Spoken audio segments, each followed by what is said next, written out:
If you want to know how to use the data saver settings on your Samsung phone, so in this video I will show you how to do that. First of all, just go to settings, then tap on connections. From here, just tap on data usage, and over here you will find the option of data saver. Just tap on it, and from here you will find the data saver settings on your Samsung phone. Now, if you enable this toggle, you will enable the data saver feature of your Samsung phone.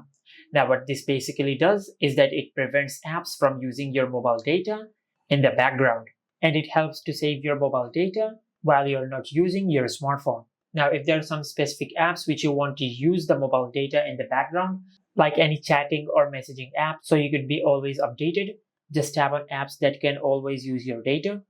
And from here, just enable the toggle for the app which you want to have the access for your mobile data even in the background. For example, I will give the Contacts app the access to the mobile data even in the background, just like that.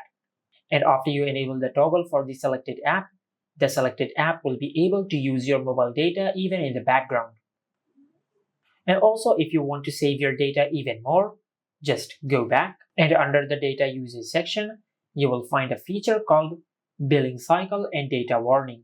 Just tap on it, and from here you can set a data limit. Just enable this toggle, and from here just set a data limit. Now it is currently on gigabyte, but you can change it to megabytes, just like that. And after you set your data limit, just tap on set. And once you do that, your mobile data will be paused when your specific data limit is reached. In our case, I have set it to 2.5 gigabytes, and once I have consumed 2.5 gigabytes, the mobile data will be paused, and it will not allow me to use more data. And also, you can set a data warning. As you can see, this feature is already on. Just enable it from here, and from here you can set a data warning.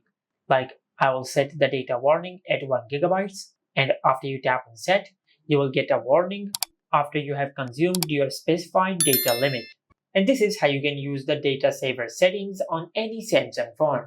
Make sure to like, comment, and subscribe. Thank you for watching.